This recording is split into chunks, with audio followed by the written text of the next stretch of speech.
अधिकार के लिए हम आवाज उठा रहे हैं, तो आप लोग हौसला बढ़ाइए, घर बढ़ जाए। हमारे भी कहीं दूर दूर से वक्ता आए हैं, उन्हें सुन के जाइए। आपके लिए कितना बड़ा संघर्ष और आपके हक अधिकार के लिए लड़ाई लड़ रहे हैं और आप घर जा रहे हैं।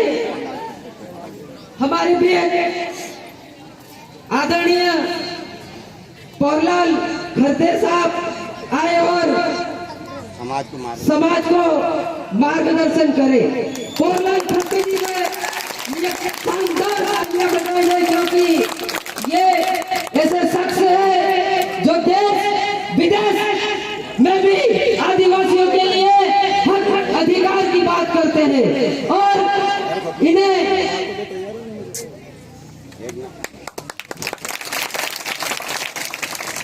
शुक्रिया। सबसे पहले हमारे मंच पे जैसे कि सुखदेव भाई संबोधित कर रहे थे, खत्रीज।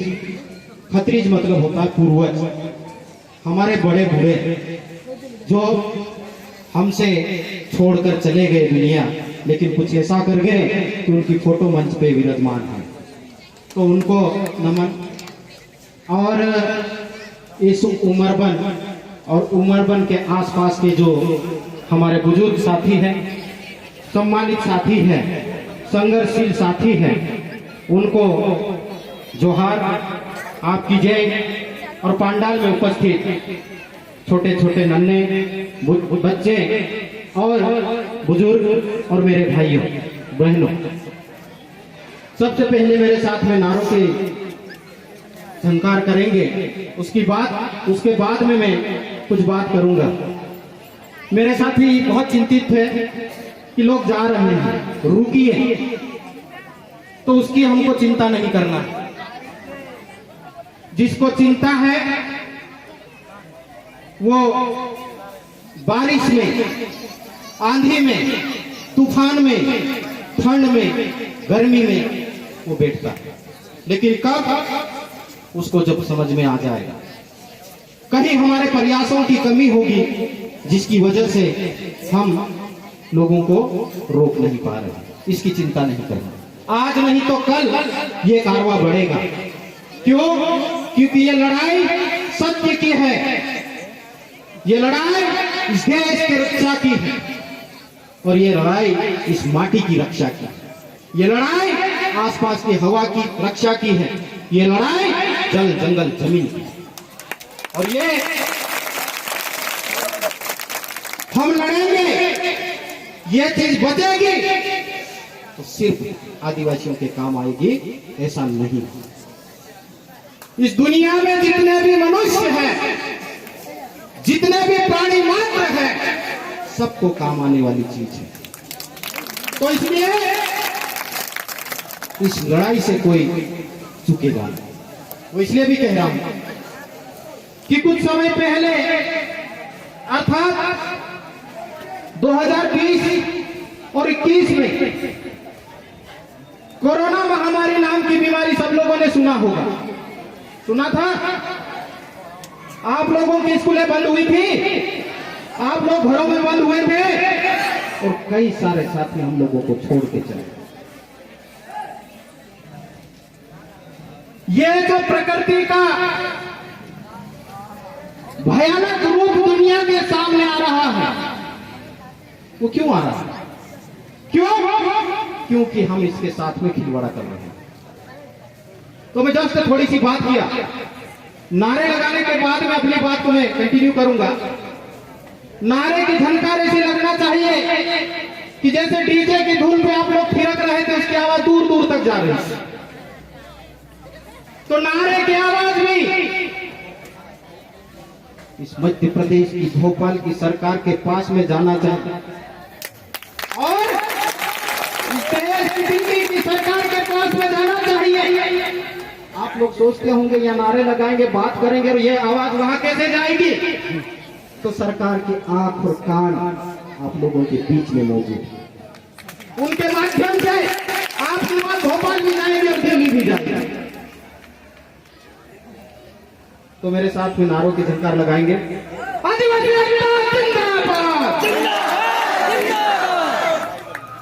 भूख लगी होती है, समझ में आता है।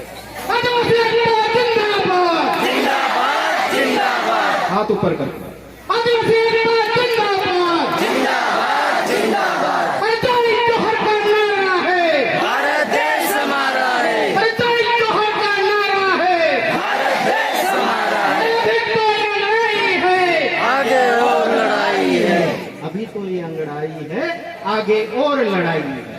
अभी तो ये लड़ाई है, आगे और लड़ाई है, अभी तो ये लड़ाई है, आगे और लड़ाई है। एक तीर एक कमान, आदिवासी एक समान। थोड़ा सा संशोधन कर लिया। यहाँ लड़कियां कितनी संख्या में बैठी है? नारी शक्ति बैठी है, तो एक तीर एक कमान, महिला पुरुष एक समान। क्या कहेंगे? एक तीर एक कमान, महिला पुरुष एक समान। एक तीर एक कमान, महिला पुरुष एक समान, एक तीर एक कमान। महिला पुरुष एक समान। अच्छा लगा?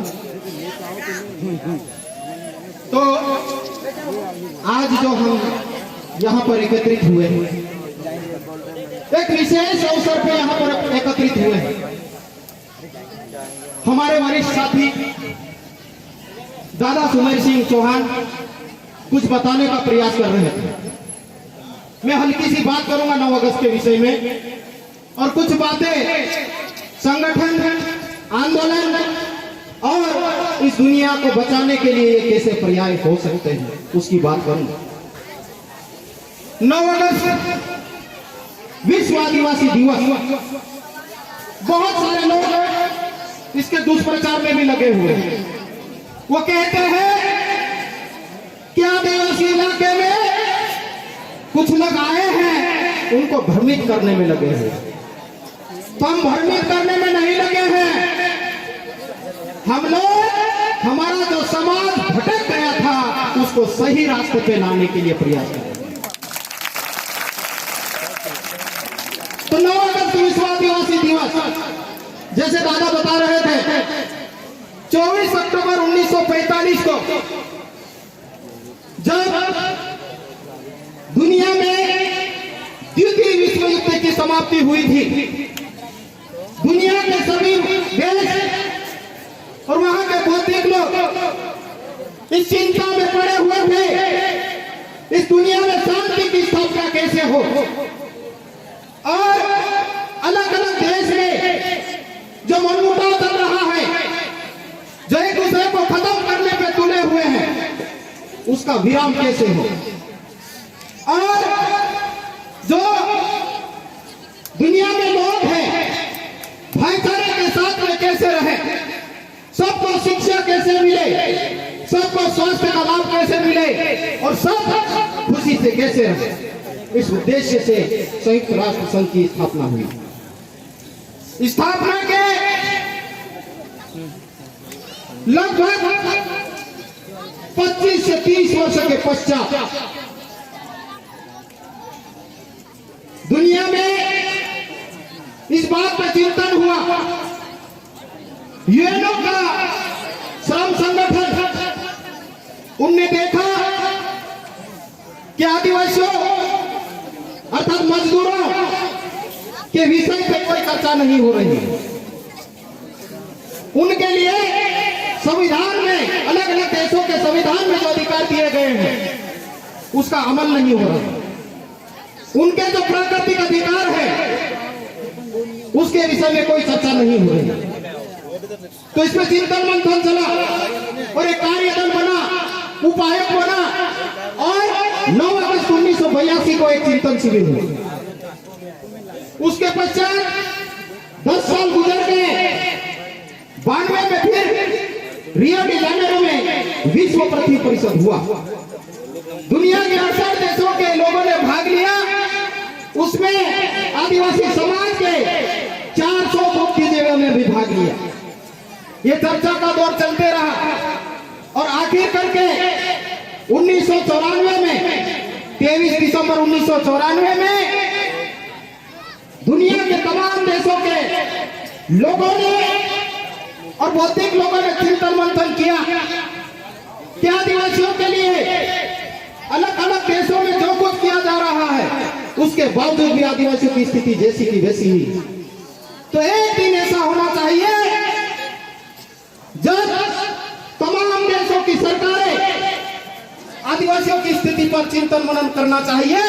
उनके जो अधिकार मिले हुए उनकी स्थिति क्या है, उनका जीवन स्तर क्या है। तो फिर देखा इतिहास में कि 9 अगस्त 1982 को आदिवासियों के लिए चिंतन हुआ था, इसलिए 9 अगस्त को एक दिवस मनाया जाना चाहिए आदिवासियों का, और इसलिए 9 अगस्त को विश्व आदिवासी दिवस घोषित किया गया और 9 अगस्त 1945 को पहला विश्व आदिवासी दिवस घोषित हुआ, मनाया गया। उसके पश्चात एक वर्ष में 1993 को आदिवासी वर्ष घोषित किया गया। एक वर्ष के पश्चात मंथन हुआ, कोई फर्क नहीं। 94 से लेकर 2004 तक आदिवासी दशक घोषित हुआ। 10 वर्ष के चिंतन मंथन के बाद भी कोई परिवर्तन नहीं। तो 2005 से 2014 तक दूसरा आदिवासी दशक घोषित हुआ। फिर भी आज आप लोग देख रहे हैं हम लोगों की स्थिति वैसी की वैसी है। फिर 13 सितंबर 2007 को आदिवासियों के अलग से मानव अधिकारों की घोषणा संयुक्त राष्ट्र संघ द्वारा की गई। उसे आदिवासी अधिकार दिवस के रूप में मनाते हैं। 13 सितंबर 2022 को हम रायपुर छत्तीसगढ़ में देश भर के आदिवासी इकट्ठे होंगे और वहां पर चिंतन मंथन करेंगे। तो ये 9 अगस्त जब शुरुआत में मध्य प्रदेश में 9 अगस्त की शुरुआत हो रही थी, इस भारत देश में बिहार राज्य में और वर्तमान झारखंड में सबसे पहले विश्व आदिवासी दिवस मनाया गया। उसके पश्चात धीरे धीरे करके इस देश के अलग अलग राज्यों में जिन जिन इलाकों में आदिवासी लोग रहते हैं वहां पर आदिवासी दिवस मनाया गया। हम लोग महाराष्ट्र से लगे हुए बड़वानी जिले से आते हैं, नंदुरबार जिले में जाया करते थे, लेकिन पहली बार 2011 में बड़वानी जिले के महाराष्ट्र के इलाके में खट्टी नाम के जगह पर पहली बार मध्य प्रदेश में विश्व आदिवासी दिवस समारोह मनाया और उसके बाद यह सिलसिला लगातार चला। आज पूरे मध्य प्रदेश के चप्पे चप्पे में इलाके इलाके में गांव गांव में 9 अगस्त विश्व आदिवासी दिवस के लोग जानने लगे। और उसी के तारतम्य में 9 अगस्त अभी 4 दिन बाद आएगा, 3 दिन बाद आएगा, लेकिन यह जो जनजागृति आई है उसी का परिणाम है कि आज 6 अगस्त को उमरबन में विश्व आदिवासी दिवस समारोह मनाया जा रहा है। और उमरबन और आसपास के यूथ लोगों को जिन्होंने थोड़े दिन पहले ट्रेलर दिया, मैं ज्यादा लंबी बात नहीं करूंगा, जो हमारे नेतृत्व में परिवर्तन हुआ है वो जनजागृति का असर। और ये जो पीले टी-शर्ट और पीले गमछे वाले लोग बैठे हैं, उनने गांव गांव जाके घर घर जाके गली गली मोहल्ले मोहल्ले जाके जनजागृति का काम किया है, इसलिए परिवर्तन की नजर आई। लेकिन साथियों, ये सिर्फ ट्रेलर है, काम अभी बाकी है, पिक्चर अभी पूरी बाकी है। आप लोग मेरे इशारे को समझ रहे होंगे। एक बात हमेशा हम करते हैं, जब तक बच्चा रोता नहीं है तब तक माँ भी बच्चे को दूध नहीं पिलाती है। तो ये तो अधिकार की बात है और इस देश में विशेषकर गरीबों के लिए, शोषितों के लिए और दमन जिनके साथ में हो रहा है, उनकी आवाज इस प्रदेश की, इस देश की गूंगी बहरी सरकार कभी नहीं सुनती। इसलिए आपको अपनी आवाज को बुलंद करना पड़ेगा, अपने हौसलों को बुलंद करना पड़ेगा और कहना पड़ेगा कि ये आदिवासी अभी जिंदा है, इस देश का दलित वर्ग जिंदा है, इस देश का दलित वर्ग जिंदा है, ये पुनः जाग रहा है धीरे धीरे। और ये मसाल चली है, ये मसाल रुकने वाली नहीं। आज यहाँ आग लगी, कल पड़ोस की जगह पे लगेगी, परसों आगे बढ़ेगी। ऐसे करके देश के कोने कोने में ये मसाल जलेगी और इस देश में हम परिवर्तन ला के रहेंगे। इन चोर लुच्चों और बदमाशों का राज ज्यादा लंबे समय तक चलने वाला नहीं। वो इसलिए अभी ये पंडाल में लोग बैठे हुए, कुछ पगड़ी वाले लोग बैठे, बार बार सुखदेव जी कह रहे थे कि बुजुर्ग लोग बैठे, लेकिन नौजवान साथी ज्यादा बैठे हुए। वो इन हालातों का अध्ययन मंथन कर रहे हैं, उनकी नजर लगी हुई है। इस देश के संविधान जिसको बाबा साहब अम्बेडकर ने रचा है उसको पढ़ रहे हैं, अपने अधिकारों को जान रहे हैं। ये देश हमारा है, हम इस देश के मूल मालिक थे, तुम्हारा राज नहीं चलेगा। ज्यादा लंबे समय तक ये नाटक चलने वाला नहीं। एक नारा और लगाऊंगा मैं, आप लोग बोल रहे थे ना कि कुछ नारे, आप लोगों को सिर्फ बोलना है नहीं चलेगा नहीं चलेगा। ये देश हमारा, राज तुम्हारा, नहीं चलेगा नहीं चलेगा।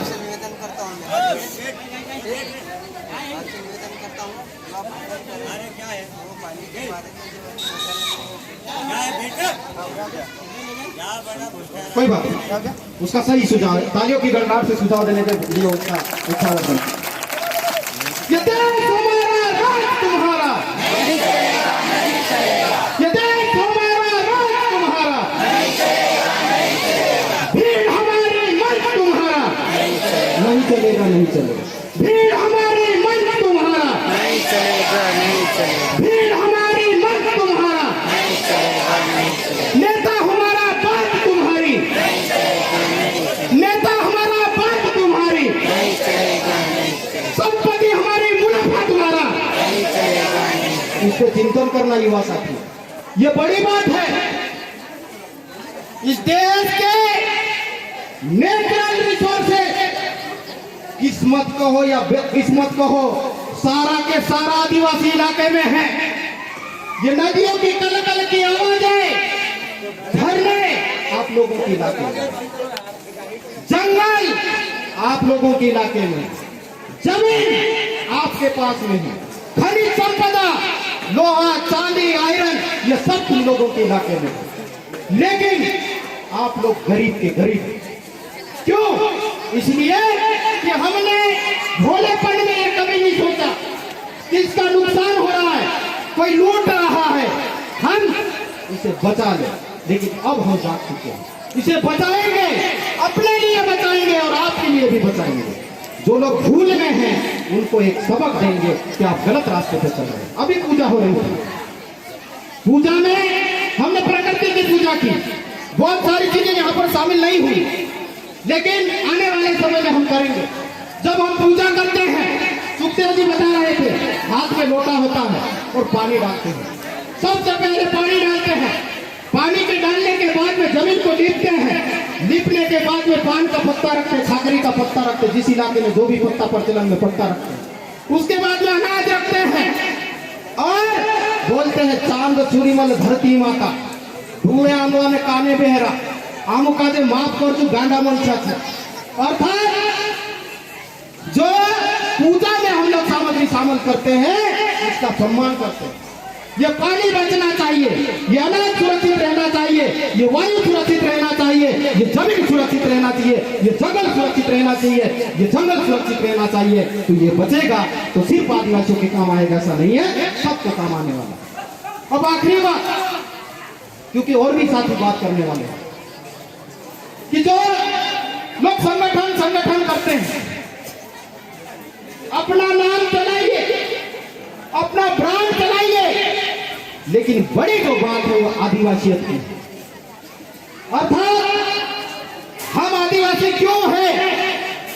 दुनिया की उत्पत्ति के समय बहुत सारे लोग बोलते हैं कि आप आदिवासी है तो दूसरे का ऊपर से टपकेंगे, नहीं। दुनिया के उत्पत्ति के समय जिसका मूल वंशज, जिसकी नस्ल अब तक पूर्वज इस दुनिया के जिस भी कालखंड भूखंड में उत्पन्न हुए हैं वो उस देश के आदिवासी, उस इलाके के आदिवासी हैं। लेकिन कालांतर में अपने स्वार्थ की वजह से एक इलाके को छोड़ के दूसरे इलाके को छोड़ चले गए, वो वहां के आदिवासी नहीं हैं और जहां से आए वहां के आदिवासी हैं। तो सारे कहीं ना कहीं देशज मूल है।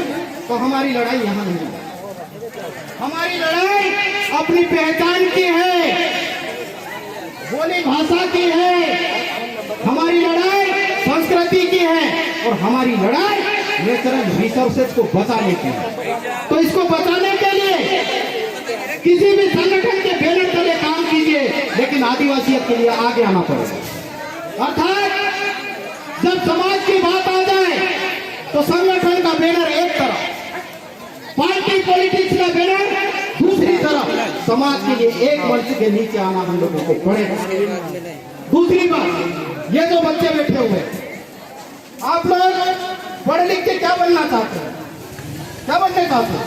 कलेक्टर कोई बनना चाहता है? कलेक्टर कोई बनेगा? नहीं समझे, कोई बात नहीं। इस धार जिले का जो मेन राजा होता वर्तमान लोकतंत्र में, वो कलेक्टर होता है। उसके बाद में जनप्रतिनिधि, सरपंच, पंच, विधायक, सांसद, मंत्री, ये लोग बनना चाहोगे? आप लोगों को बनना पड़ेगा। तो उसके लिए क्या करना पड़ेगा? ठीक से पढ़ाई करना पड़ेगी, ईमानदारी से मेहनत करना पड़ेगा, और जो आज की तारीख में हमारा कर्तव्य है उसको हम लोगों को निभाना पड़ेगा। और जो इस इलाके के लोग हैं, अभी क्या हो रहा है, मेन जो बात है, हम लोग बात कर रहे हैं, ये लोग बात कर रहे हैं, पढ़ लिख गए इसलिए बात कर रहे हैं। और व्यवस्था में बैठे हुए लोग नहीं चाहते कि गरीब का बच्चा पढ़े और अधिकार की बात करे, वो कलेक्टर बने, वो विधायक बने, वो मंत्री बने, और अधिकार की बात विधानसभा और पार्लियामेंट में करे, वो नहीं चाहते। इसलिए सरकारी सिस्टम को तहस नहस करके प्राइवेटाइजेशन की ओर इस सिस्टम को ले जा रहे हैं। इस उमरबन में कितनी प्राइवेट स्कूल है कि नहीं है? कितनी है? 4-5 है। सरकारी स्कूल में पढ़ाई अच्छी होती थी, प्राइवेट स्कूल में अच्छी होती है, प्राइवेट में होती है। तो ये एक षड्यंत्र है। तो हम लोगों का अपने अपने गांव में अपना अपना जो सरकारी स्कूल है उसको संभालना पड़ेगा। बच्चे स्कूल नहीं जा रहे हैं तो उनको स्कूल भेजना पड़ेगा। मास्टर आके पढ़ा नहीं रहा है तो पालकों को जाके बात करना पड़ेगा। अभी जो नौजवान साथी सरपंच बने हुए हैं, उनकी ये मेन जिम्मेदारी है। स्वास्थ्य की यदि बात करें हम, तो सारा के सारा प्राइवेटाइजेशन में चले गया। सरकारी अस्पतालों में ठीक से इलाज नहीं होता, यहाँ डॉक्टर बैठे होंगे, माफ करना, लेकिन वो ईमानदारी से काम करते, फिर भी वो सिस्टम ठीक नहीं है। तो सिस्टम को ठीक करने के लिए आप लोगों को काम करना पड़ेगा। तो इस समाज को जोड़ने के लिए उमरबन में मुझे एक चीज बताइए, उमरबन में दुकानें किनकी जरा हाथ ऊपर करो। दुकान किसकी है? हाथ ऊपर करो। उमरबन इस शहर में एक लड़के की, 2 लड़के की, गिनती के लोगों के हाथ उठेंगे। मेन जो मुनाफे की चीज है उन लोगों ने समझ लिया है, मेरी दुश्मनी नहीं है, लेकिन उन लोगों ने समझ लिया है। हम समझने में देर कर रहे हैं, तो हमारी दुकानें यहाँ पर स्थापित कीजिए। गांव मोहल्ले में अपनी आवश्यकता की जो चीज है, किराना है, तेल है, साबुन है, नाई है, काम करने में कोई शर्म नहीं।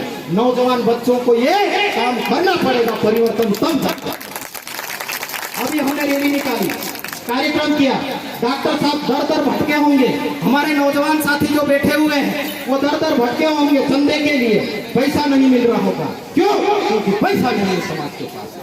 जो हमारे पास में पैसा आता है वो दिगर पद के पास में चले जाता है। हमारे समाज में एक मुखिया कमाता है और 10 लोग खर्च करने वाले होते हैं। ऐसा काम चलने वाला नहीं। फिर भी साल भर काम करके हम खेती किसानी करते हैं, कितना पकता है, उस पे मुनाफा नहीं होता। ये रोज बिक्री होती है सामान की, 100 रुपए का सामान बिका तो 10 रुपए का फायदा इनको होता ही होता है। तो क्या हमको इस फील्ड में जाना चाहिए या नहीं? जाना चाहिए।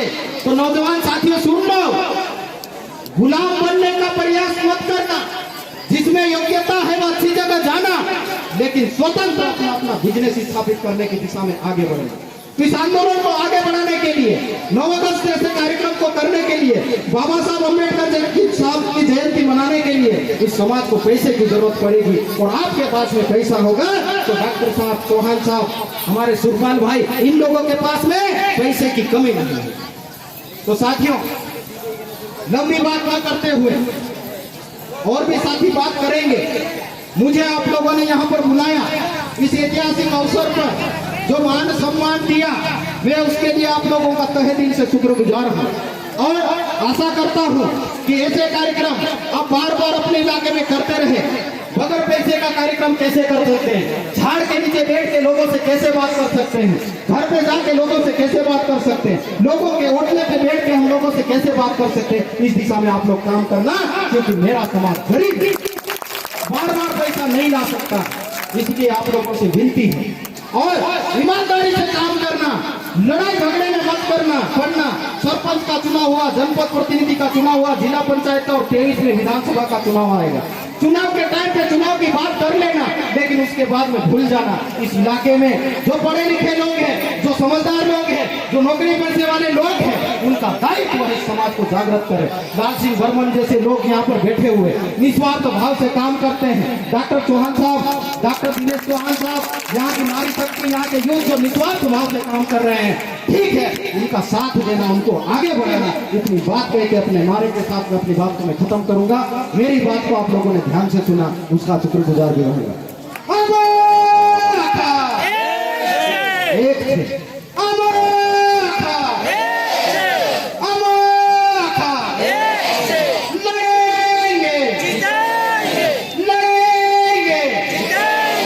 एक और नारा, आदिवासी विद्यार्थी की क्या है पहचान, तो आप बोलोगे लड़ाई पढ़ाई साथ साथ। क्या बोलोगे? लड़ाई पढ़ाई साथ साथ। आदिवासी विद्यार्थी की क्या है पहचान? लड़ाई पढ़ाई साथ साथ। आदिवासी विद्यार्थी की क्या है पहचान? लड़ाई पढ़ाई साथ साथ। आदिवासी विद्यार्थी की क्या है पहचान? लड़ाई पढ़ाई साथ साथ। मैं इसलिए नारे लगवा रहा हूँ कि अलग अलग वर्ग के लोग हैं और अलग अलग वर्गों को अपनी अपनी लड़ाई को बुलंद करना पड़ेगा। फिर एक आखिरी नारा दे रहा हूं, संदेश वाला। मैं कहूंगा दुनिया के आदिवासी एक हो, आप क्या बोलोगे? एक हो, एक हो, क्योंकि ये अन्याय, अत्याचार, दमन, शोषण हमारे इलाके में, मध्य प्रदेश में, धार जिले में या भारत देश में नहीं, दुनिया के पूरे आदिवासियों के साथ में होगा। और हम लोग इस काम में लगे हुए हैं कि अलग अलग राज्य के लोगों को, अलग अलग देश के लोगों को इकट्ठा कैसा करें। दुनिया के आदिवासी एक हो, दुनिया के आदिवासी एक हो, भारत देश के आदिवासी एक हो, भारत देश के आदिवासी एक हो, लड़ेंगे, लड़ेंगे, लड़ेंगे। शुक्रिया, आप लोगों का दायित्व ज्यादा है। पढ़ाई के साथ में ये भाई लोग क्या कर रहे हैं इसको समझना हमको, ये बुजुर्ग लोग क्या कर रहे हैं इसको हमको समझना है, घर की माता क्या कर रही है ये भी समझना है। इस देश में एक और आखिरी प्रश्न, इस देश में देवता ज्यादा है या देवियां ज्यादा है? बताओ, देवियां ज्यादा है ना? और आदिवासी समाज में महिलाओं की प्राथमिकता होती है। अभी थोड़ी देर पहले चूल्हे पूजने की बात करी थी आप। चूल्हा जब पूछते हैं, कुलदेवी जब पूछते हैं, हिंदुरी को जब पूछते हैं, तो सबसे पहले महिला को आगे करते हैं या पुरुष को आगे करते? बताइए। महिला को आगे करते हैं। और इसीलिए इस देश में देवियों की संख्या ज्यादा है। तो आप लोग देवियां हैं, अपनी शक्ति को पहचानो, जहां जिस रूप की जरूरत है उस रूप में अपना रूप धारण कीजिए और आगे बढ़िए, मसाल को बुलंद कीजिए। तो आप लोगों का दायित्व क्या है? पढ़ाई के साथ में समाज की परंपरा को समझना है, समाज की लड़ाई को समझना है, बाबा साहब अम्बेडकर द्वारा रचित भारत देश के संविधान को भी समझना है और इस लड़ाई को बुलंद करना है। मैं पुनः उम्रबंद के नौजवान साथियों को, बुजुर्ग साथियों को, नारी शक्तियों को बधाई, शुभकामना 9 अगस्त विश्व आदिवासी दिवस की। और आने वाले समय में 15 अगस्त को देश का स्वतंत्रता दिवस आ रहा है, उसकी भी बधाई शुभकामना देता हूँ। और इस मंच के माध्यम से इस देश में आजादी के अमृत महोत्सव के अवसर पर, अर्थात आजादी के 75 वर्ष के दौरान इस देश में राष्ट्रपति आदिवासी महिला महामहिम द्रौपदी मुर्मू जी बनी है। इस मंच के माध्यम से इस बदनावर या धार जिले के जयस और तमाम संगठनों की तरफ से हम बधाई शुभकामना ज्ञापित करते हैं। देखिए, इस देश में आदिवासियों की जनसंख्या कितनी? 7.5%। इस प्रदेश में 22%। लेकिन इस देश का राष्ट्रपति बनाने में 75 साल लग जाता है, ये सोचने की बात है। अब मांगो मत, रो मत, छीन लो अपने अधिकारों को, कर लो कब्जा। ये देश आपका है, यहाँ का विधायक आपका होना चाहिए, यहाँ का सांसद आपका आपका होना चाहिए, यहाँ का मंत्री आपका होना चाहिए, यहाँ का मुख्यमंत्री आपका होना चाहिए, यहाँ का प्रधानमंत्री भी आपका होना चाहिए। इस देश के लिए आपको ये करना पड़ेगा, तब जाके ये मानेंगे, नहीं तो मानने वाले नहीं। शुक्रिया।